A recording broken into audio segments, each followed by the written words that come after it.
The plus-size waitress stopped pouring coffee. Her eyes locked on the silver ring around the handsome businessman's finger. "Sir, my brother has one exactly like that." A bodyguard seized her wrist. "How do you know that ring?" Nobody breathed. The businessman raised one hand, and the guard released her instantly. Then he slowly stood. "Tell me your brother's name." No one in that room realized the city's most feared mafia boss had waited 20 years to hear the answer. Ethan Bennett. The name left Rosalie's lips softly, but its effect on Dante was immediate. His expression did not break. A man like him had spent too many years learning how to hide what could be used against him. But his hand tightened around the coffee cup. For one brief second, he forgot to breathe. "Ethan Bennett," he repeated. Rosalie nodded. "My older brother." Dante lowered the cup without drinking. Around the table, the men in dark suits remained perfectly still. The bodyguard who had grabbed Rosalie watched her with open suspicion, waiting for Dante to give an order. Instead, Dante looked toward the door. "Everyone out!" No one questioned him. Chairs moved, men disappeared into the corridor. Even the club manager, who had rushed toward the private dining room after hearing the disturbance, stopped when Dante glanced at him. "You too!" Within seconds, Rosalie stood alone with a stranger, powerful enough to empty one of the city's most exclusive dining rooms, with 3 words. For the first time, she wondered exactly who he was. Dante gestured toward the chair opposite him. "Please." "I'm working." Something almost resembling amusement touched his face. "Then stand, if that makes you more comfortable." Rosalie folded her hands in front of her apron. Dante looked again at the silver ring. "Your brother was a firefighter?" Her polite expression changed. "Yes." "Where?" "Station 14. Most of his career." Dante's thumb slowly moved across the engraving. "And he died?" Rosalie hesitated. There was something strange about the question. Not curiosity, not sympathy. Recognition. "On duty?" "How long ago?" "Almost 20 years." Silence settled between them. Rosalie had spent years learning the different ways people reacted when they heard about Ethan. Some apologized. Some called him a hero. Others became uncomfortable because death made strangers search desperately for the correct thing to say. Dante did none of those things. He simply looked at the ring. "What was he like?" That question caught her off guard. Rosalie's shoulders relaxed slightly. "Annoying." Dante finally looked up. She smiled despite herself. "He thought being my older brother made him responsible for everything. Broken bicycle? Ethan fixed it. Bad day at school? Ethan somehow knew before I told him.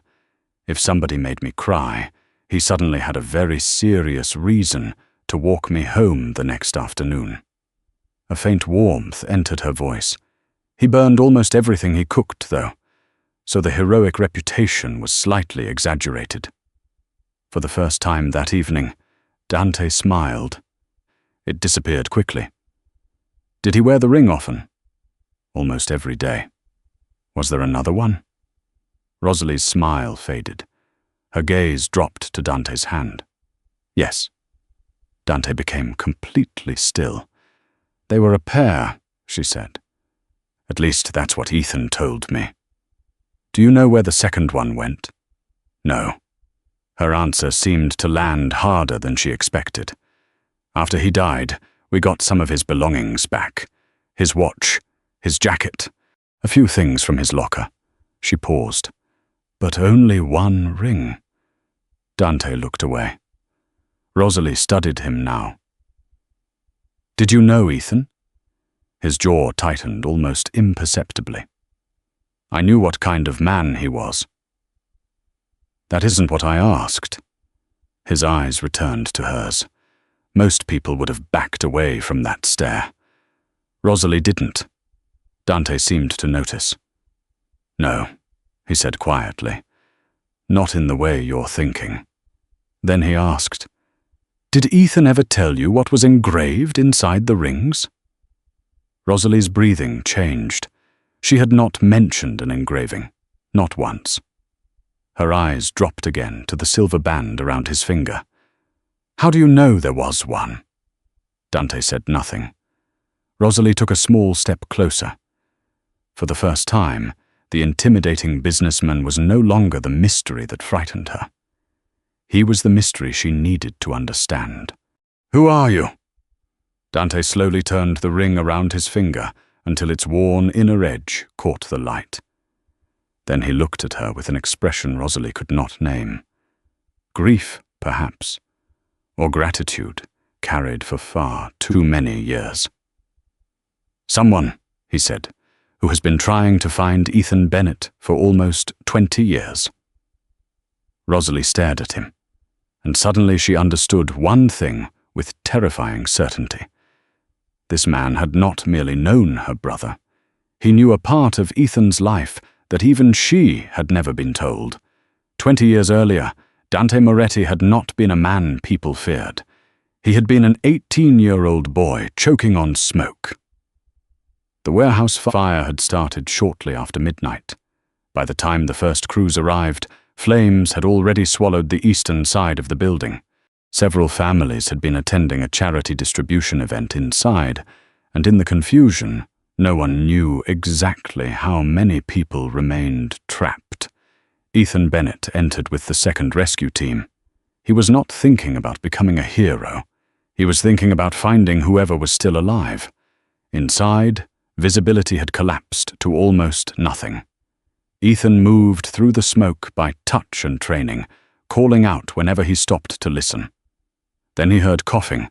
He followed it behind a partially collapsed storage partition and found Dante pressed against the floor. The young man's face was blackened with soot. One sleeve had been torn. He had tried twice to find an exit and failed both times. When Ethan reached for him, Dante recoiled. "Don't touch me." Ethan stared through his mask. "That's going to make rescuing you inconvenient." Even terrified, Dante blinked at him.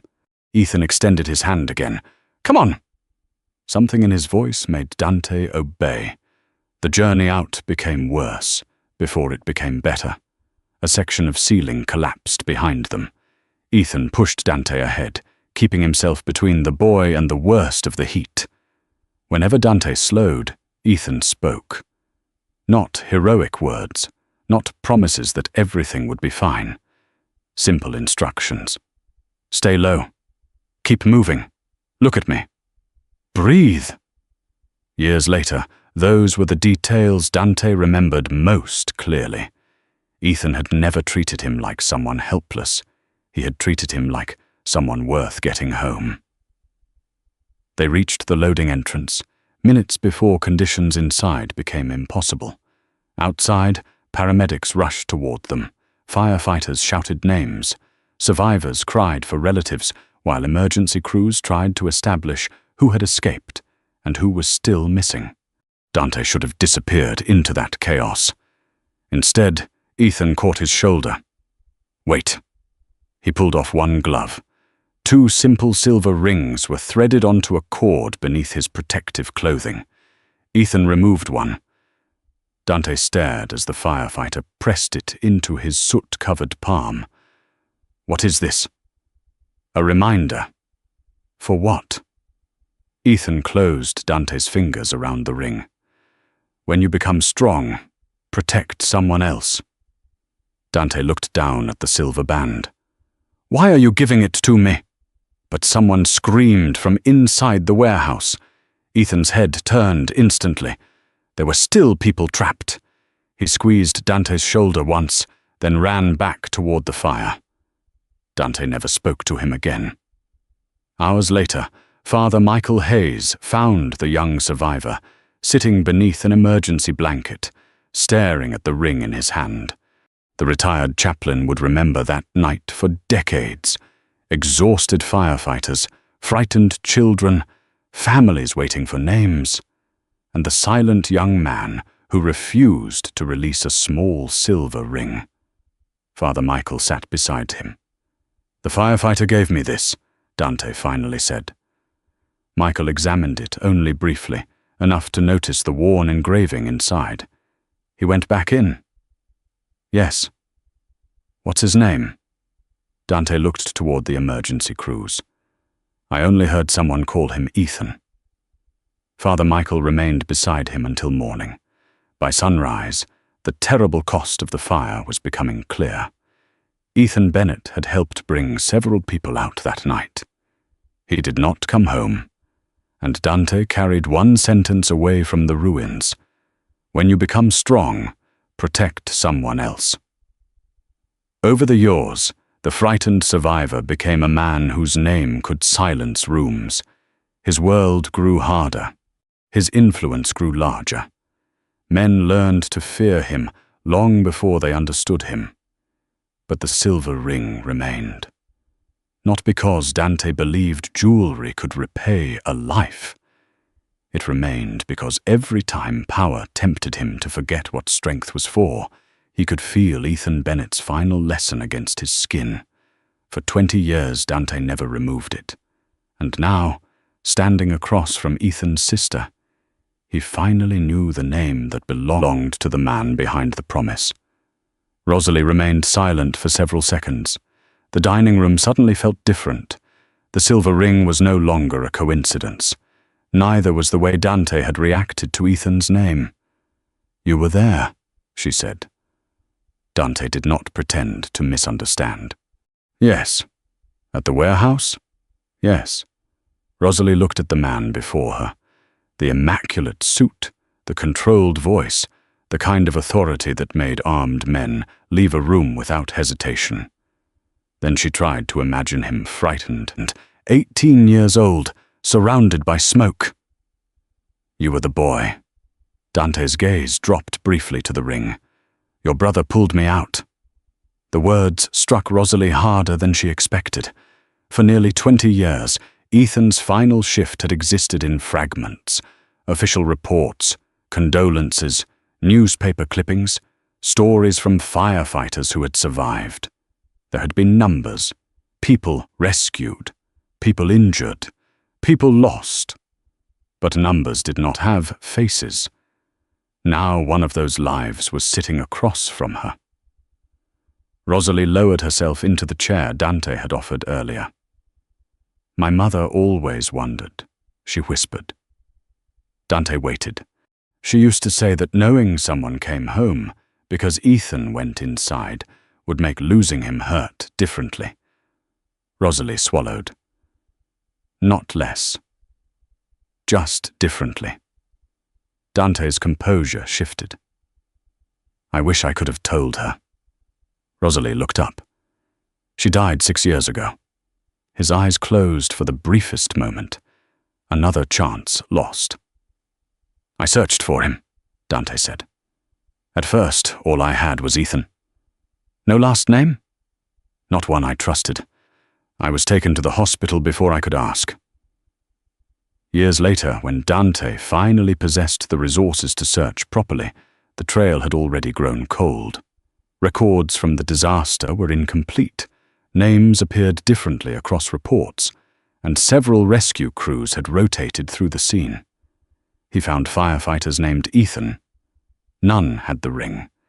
He found survivors who remembered a rescuer. None knew enough. He hired investigators. He revisited archived reports. He quietly contacted retired emergency personnel. Every promising lead ended somewhere else. Eventually, Dante stopped expecting success. He never stopped searching. Rosalie stared at his hand. "All these years?" "All of them." "Why?" The question was simple. Dante's answer was not. "Because I built a life Ethan never got to have." Rosalie's expression tightened. "That wasn't your choice?" "No." "Then don't make surviving sound like something you did to him." Dante went still. Very few people corrected Dante Moretti. Fewer did it twice. Rosalie apparently had no interest in either statistic. My brother didn't pull people out of fires so they could spend 20 years apologizing for being alive. Something unfamiliar passed through Dante's eyes. Not anger, recognition, perhaps even relief. Rosalie leaned back slightly. If Ethan gave you that ring, he wanted you to keep going. He told me to protect someone else. Then do that. I have tried. She studied him. There was weight behind those words she could not yet understand. Who exactly are you? This time Dante answered. Dante Moretti. Rosalie knew the name. Everyone did. Moretti Global appeared on towers, investment reports, hospitals, construction projects, and charity galas. Dante Moretti rarely gave interviews, yet his influence seemed to exist everywhere. But Rosalie also knew there were rumors attached to the name. Rumors people lowered their voices to repeat. She searched his face. The Dante Moretti? A hint of dry amusement appeared. I wasn't aware there were several. Rosalie almost laughed. Almost. Then she noticed something more important. For the first time since entering the room, Dante was not looking at the ring. He was looking at her. Not because she resembled Ethan. She didn't. Not because she possessed information he needed. He seemed genuinely interested in the woman who had just told him that 20 years of guilt might not be the tribute he believed it was. Outside the partially closed door, Victor Sloan had arrived. The club chairman had personally overseen Dante's dinner because men of Dante's stature could change a private club's fortunes with a single recommendation. Victor expected to find his staff invisible and obedient. Instead, through the narrow opening, he saw Rosalie Bennett sitting at Dante Moretti's table, and Dante was listening to her. Not politely, intently. Several feet behind Victor stood Celeste Whitmore. Her gaze moved from Rosalie to Dante. Then it hardened. Rosalie had no idea anyone was watching, but the private conversation that had begun with a silver ring was no longer private. And outside that door, two people had already begun wondering why Dante Moretti was giving a waitress something almost no one could buy from him. His undivided attention. By the next afternoon, Rosalie understood how quickly curiosity could become accusation. Victor Sloan summoned her before the dinner shift. Celeste Whitmore was already in his office. That alone told Rosalie this was not a normal staff meeting. Victor remained behind his polished desk. Sit down, Miss Bennett. I'd rather stand. His mouth tightened. Celeste studied Rosalie with the cool patience of someone examining an object whose price she doubted. Victor folded his hands. You told Mr. Moretti that your deceased brother owned a ring identical to his. I told him what I recognized. And somehow this extraordinary coincidence resulted in you spending nearly an hour alone with one of our most important members. Rosalie stared at him. Is that what this is about? Celeste answered. It's about credibility. She placed several printed pages on the desk. Celeste had already begun investigating Rosalie's history. She had confirmed Ethan Bennett existed and that he had served as a firefighter, but she had found no public record connecting Ethan to Dante Moretti. No photograph, no interview, no documented friendship. Nothing explaining why one of the city's most powerful men would possess Ethan's ring. Celeste leaned back. You must admit how convenient it sounds. Rosalie's face warmed. My brother died 20 years ago. I don't use him for convenience. Victor's expression remained cold. The club cannot allow employees to manufacture personal connections with guests. I manufactured nothing. Then prove it. The demand struck harder than Rosalie expected. Not because she doubted Ethan, because Victor had turned her brother's memory into evidence she was now required to produce. I don't owe you proof of my grief. You owe this institution an explanation." Rosalie looked from Victor to Celeste and understood that the decision had already been made. By evening, the rumor had spread. Staff members stopped talking when she entered the service corridor. A supervisor quietly removed her from Dante's private dining assignment. Then Victor made the humiliation complete. In front of senior staff and several guests waiting near the private lounge, he announced that Rosalie was being suspended, pending an investigation into inappropriate conduct involving a distinguished member. Rosalie felt every eye turn toward her. She untied her apron carefully. Victor seemed almost disappointed when she did not cry. Then a voice came from behind him. "What inappropriate conduct?"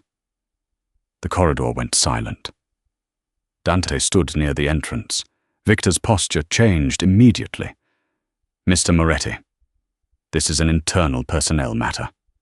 It involves me." Victor hesitated. Dante looked at Rosalie. "Did he suspend you?" "Yes." Dante reached into his jacket for his phone. Victor went pale. Rosalie knew instinctively what would happen next. One call. Perhaps two. A man with Dante's influence could make Victor regret this before dinner service began. "Don't." Dante stopped. Rosalie stepped toward him. "If you fix this because you're Dante Moretti, they'll say I used you exactly the way they're accusing me of using you." His gaze sharpened. "They humiliated you?" "Yes." "And you're willing to accept that?" "No." Her answer came without hesitation. "I want them to admit they were wrong because the truth proves it. Not because they're afraid of you." Dante slowly lowered the phone. Victor appeared relieved. He shouldn't have been. Something had changed in Dante's expression. Not rage, respect. Rosalie picked up her coat. "If Ethan gave you that ring, there will be a trail somewhere. We find it." "We?" She looked at him. "You've searched 20 years. Apparently you need better help." For a moment, Dante almost smiled. Rosalie walked past Victor without another word. But outside the club, her composure finally cracked. Her hands trembled as she buttoned her coat. She could endure losing shifts. What she could not endure was hearing strangers suggest that Ethan's memory was a trick she had invented for access to a powerful man. Inside, Celeste watched through the glass doors. She had expected Rosalie to retreat. Instead, Rosalie had challenged Dante Moretti, refused his protection, and somehow earned more of his attention. Celeste turned toward Victor. "Find the original fire records." Victor frowned. "And if she's telling the truth?" Celeste's expression hardened. "Then we find out before Moretti does." For Rosalie, the accusation was no longer merely about a job. By morning, whispers about her supposed deception had already reached people beyond the club. Her professional reputation was beginning to fracture. And now there was only one way to restore it. They had to prove what happened in that fire 20 years ago. The first real break came from the municipal archives. The warehouse fire had produced hundreds of pages of records, many never digitized. Dante's investigators found dispatch logs, casualty reports, handwritten crew assignments, and photographs taken during the emergency response. Rosalie refused to let Dante's people do all the work. 3 days after her suspension, she sat beside him at a long archive table, turning pages that smelled of dust and age. Then she stopped. There it was. Bennett Ethan, Station 14, assigned to Interior Rescue. Dante stared at the line. Rosalie touched her brother's name with one finger. "That proves he was there," she said, "but not the ring." No. They kept searching. An hour later, Dante found a photograph. It showed exhausted firefighters and survivors gathered outside the warehouse. The image was grainy, but Rosalie recognized Ethan immediately. "There!" Her voice broke. Dante followed her finger. Ethan stood near an ambulance, helmet beneath one arm. Around his neck was a thin cord. 2 silver rings hung from it. Dante's hand instinctively closed around the ring he wore. For 20 years, he had possessed half the answer. Now they had an image of the other half. But Rosalie still wanted something stronger. A photograph could establish the rings existed. It could not prove Ethan had given one to Dante. That answer came from Father Michael Hayes. His name appeared repeatedly in survivor assistance records from the fire. When they located him, the retired chaplain agreed to meet them at a modest parish office across the city. Father Michael was older now, his hair completely white. Dante had barely introduced himself when Michael's attention dropped to his hand. The old man became silent. "May I see that?" Dante removed the ring for the first time in years. Father Michael turned it over carefully and examined the faded Latin engraving inside. His eyes lifted. "You kept it?" Rosalie stopped breathing. Dante's voice lowered. "You remember me?" "I remember a frightened young man wrapped in a grey emergency blanket who wouldn't let go of this ring." Father Michael looked at Rosalie. "And I remember the firefighter who wore its match." Rosalie's eyes filled. "My brother?" "Ethan." Father Michael remembered him clearly. He described Ethan returning repeatedly toward the rescue area despite exhaustion. More importantly, he remembered sitting beside Dante afterward and hearing the young survivor explain that a firefighter named Ethan had placed the ring in his hand before returning to help others. No one had known then that the detail would matter 20 years later. Now it mattered enormously. Victor Sloan had demanded proof. Dante decided Victor would receive it. The following evening, the club's executive committee assembled in the same private dining room where Rosalie had first noticed the ring. Victor attended. So did Celeste. Rosalie stood beside Dante, not behind him. Dante placed copies of the rescue record and photograph on the table. Father Michael sat nearby. Then Dante spoke. "Mr. Sloan accused Miss Bennet of fabricating a dead brother's history to gain my attention." Victor shifted. "I acted to protect the club." "No, you acted before establishing the facts." Dante's voice never rose. That made the room quieter. "The rescue record confirms Ethan Bennett was inside that warehouse. The photograph confirms he possessed 2 matching rings. Father Hayes remembers seeing one of those rings in my possession immediately after I was rescued. He placed his ring beside the photograph. The second ring has been on my hand for 20 years.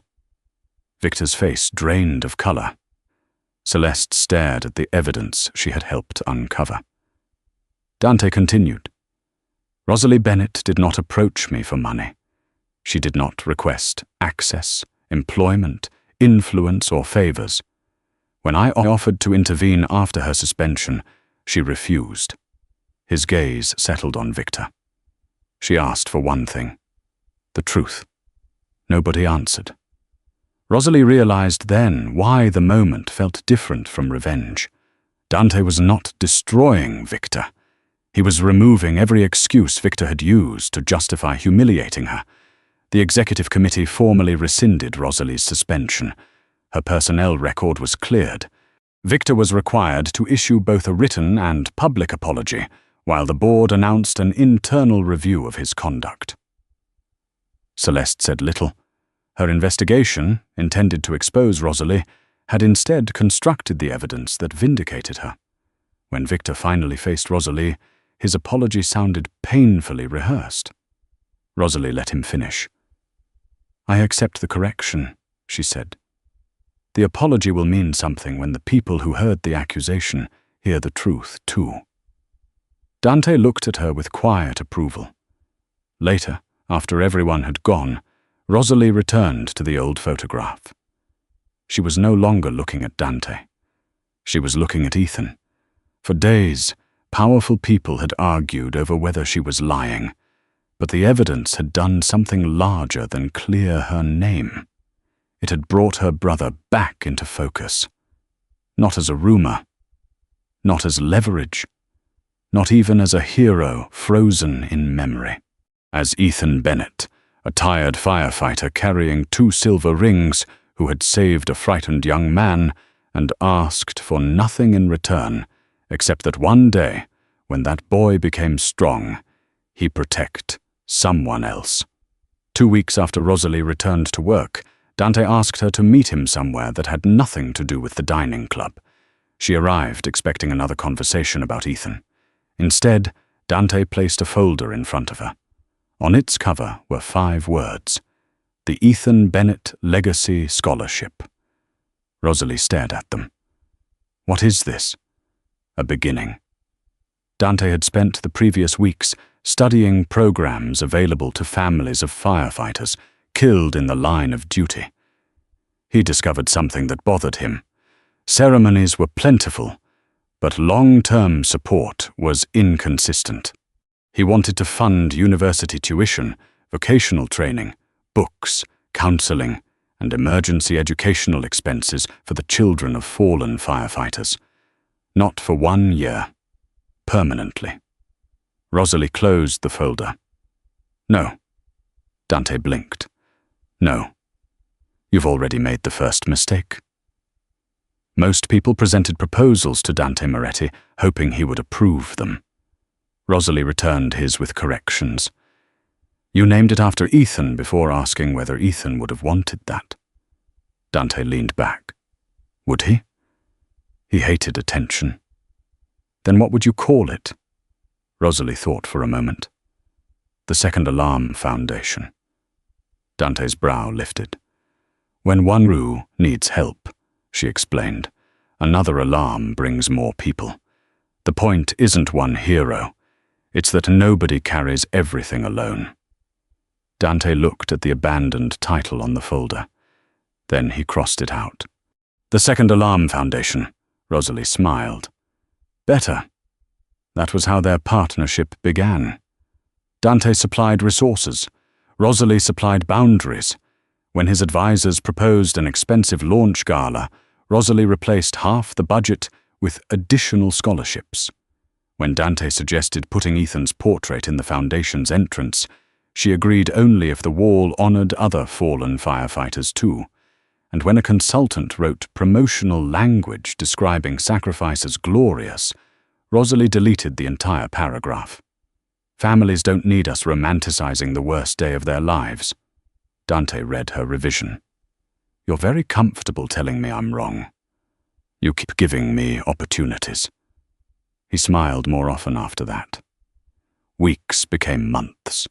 Rosalie gradually discovered that Dante listened far more carefully than his reputation suggested. He remembered that she took her coffee without sugar. He learned she became quiet, not angry, when something truly upset her. And when meetings ran late, a car would be waiting outside, not because Dante ordered her into it, but because he asked whether she wanted one. The distinction mattered. Rosalie noticed it. Dante noticed that she noticed. She also began seeing pieces of him that had nothing to do with Moretti Global or the darker rumors surrounding his name. He personally read scholarship applications. He remembered children's names. When one applicant wrote that she planned to become a paramedic because her father had been one, Dante reread the sentence 3 times before placing the application in the approved stack. Rosalie said nothing. She simply moved the next file closer to him. Their relationship changed in moments like that. Quietly, without either of them announcing it. One evening, they were the last 2 people remaining in the foundation office. Rosalie found Dante staring at Ethan's old photograph. You're doing it again. What? Turning this into a debt. Dante looked at her. I thought you'd stopped correcting me. I can start charging. That earned a soft laugh. Then Rosalie became serious. Ethan gave you a direction, Dante, not a sentence. His eyes stayed on hers. For 20 years, he had measured himself against a dying man's final act. Rosalie was asking him to understand something more difficult. Gratitude did not have to hurt forever to be real. "I don't know what my life would have been if he hadn't found me," Dante admitted. "You don't have to know." "He lost his." "Yes," Rosalie's voice softened. "And I miss him every day. But if you turn your survival into punishment, then the fire gets to take something from both of you." Dante had no answer. Rosalie reached for the photograph, straightened it, then stepped back. Honor him by living well. Dante looked at her differently after that. Not as Ethan Bennett's sister. Not as the woman connected to the mystery he had chased for 2 decades. Rosalie had become the person who could look directly at the parts of him everyone else feared and speak without fear herself. He respected her judgment. He waited for her laughter. He noticed when she entered a room. And increasingly, he noticed when she left it. Rosalie felt the change, too. She had once watched Dante because she wanted answers about Ethan. Now she caught herself watching him when he wasn't speaking at all. That frightened her more than his bodyguards ever had. At the Foundation's first scholarship presentation, Rosalie stood beside Dante as 3 families received letters guaranteeing their children's education. One mother began crying. Dante quietly stepped aside and let Rosalie comfort her. Later, when the room emptied, Rosalie found him alone near the doorway. "You kept the promise," she said. Dante touched the silver ring. "Not alone." Their eyes met. Neither moved. Neither named what had grown between them. But for the first time, the silence no longer belonged to Ethan. It belonged entirely to them. 6 months later, the Second Alarm Foundation had stopped feeling like a project. It had become part of their lives. 23 students now received support. Rosalie knew every family by name. Dante knew which applications she would fight for before she even entered his office. They had also developed rituals neither acknowledged. Coffee after late meetings, Sunday phone calls that somehow began with foundation business and ended an hour later. Dante sending Rosalie photographs of catastrophically burned dinners, Rosalie replying with the phone number of a nearby restaurant. Their relationship had become easy. That was precisely what frightened her.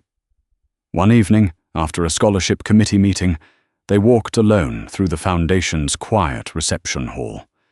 Dante was telling her about a student accepted into nursing school when he realized Rosalie had stopped listening.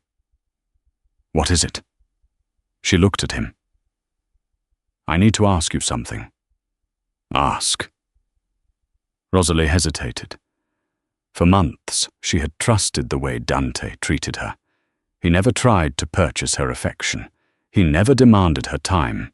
He had learned when protection became interference and when silence was more useful than advice.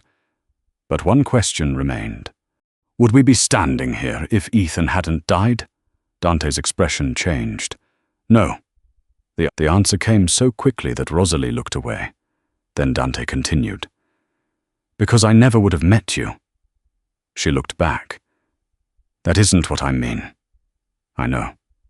He stepped closer, but left space between them. Rosalie folded her arms. Sometimes I don't know whether you see me or whether you see the last piece of Ethan you finally found. Dante said nothing. That frightened her more than an immediate denial would have. I won't be someone's repayment, she said. Not even yours. You aren't. How do you know? Dante glanced toward Ethan's photograph on the memorial wall. For 20 years, that face had represented a question he could never answer.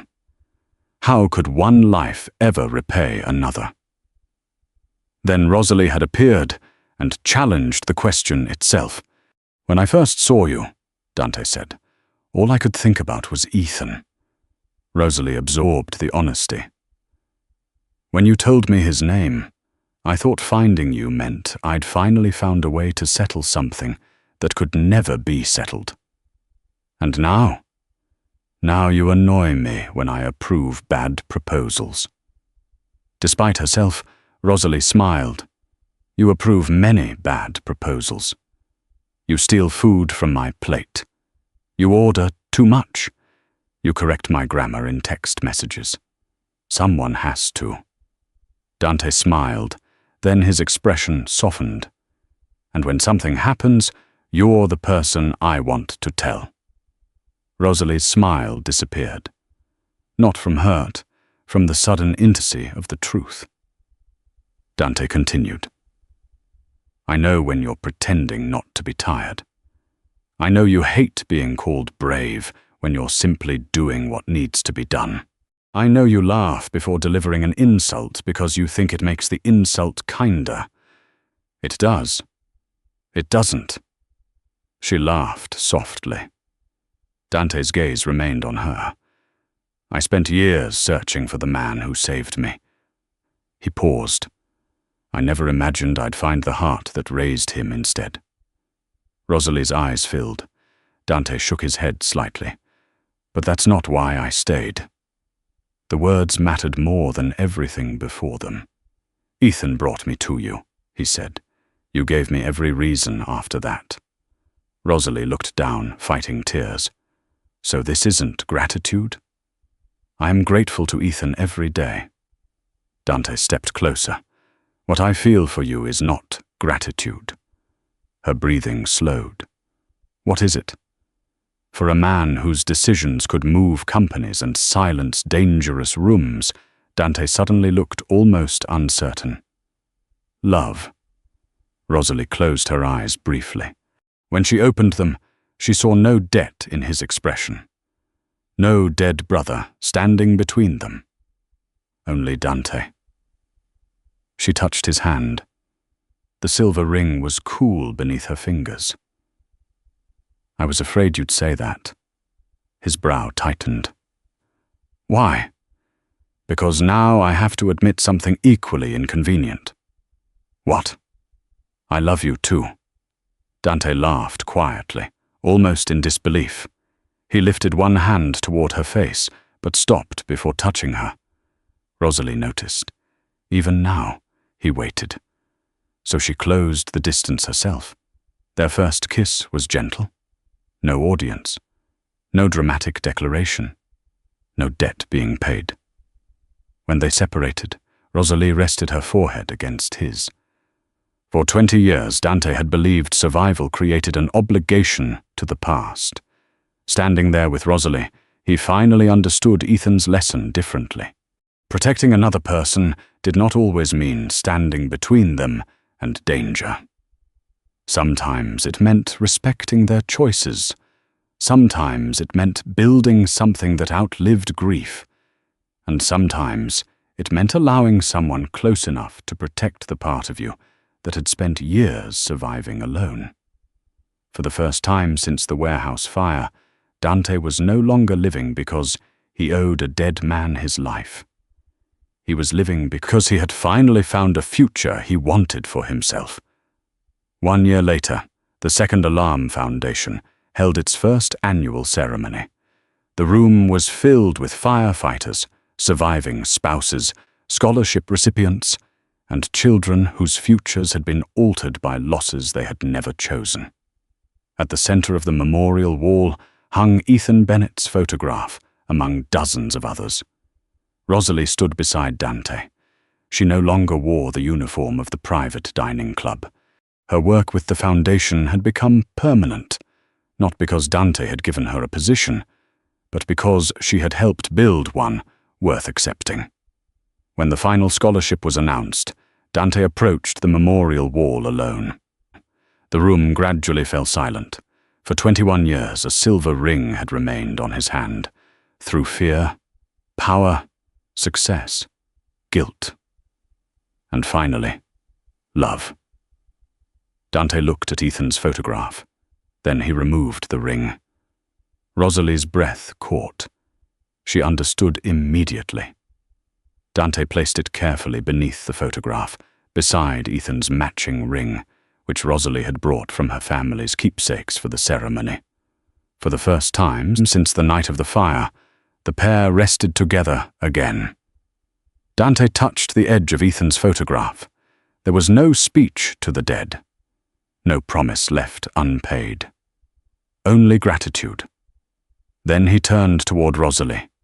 She walked to him. Dante took her hand. "Your brother taught me how to survive." Rosalie's eyes filled. Dante looked around at the scholarship recipients before returning his gaze to her. "You taught me how to live." For several seconds, Rosalie could not speak. Then she squeezed his hand. "Ethan didn't save you so you'd spend your life owing him something." Her voice trembled. "He saved you so there would be a life afterward." Dante smiled. Rosalie looked toward the families surrounding them. "And this is the afterward." Applause began somewhere behind them. Then another person stood, and another. Soon the entire room was on its feet. Rosalie leaned against Dante as he looked once more at the 2 silver rings. 20 years earlier, a firefighter had entered a burning warehouse and found a frightened young man who believed survival was slipping away. Ethan could never have known where that single act would lead. He could not have known that the boy would become powerful, that his sister would someday recognize the ring, that an old promise would bring 2 wounded lives together, or that dozens of children would one day receive opportunities because of 5 words spoken in the smoke. When you become strong, protect someone else. Dante had spent 20 years believing the ring was a debt. Rosalie had taught him it was an invitation, and now the promise no longer belonged to one rescued boy.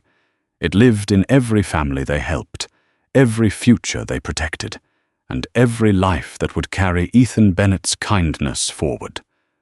One life had been saved in a fire, and because it had been saved, many more would now be protected.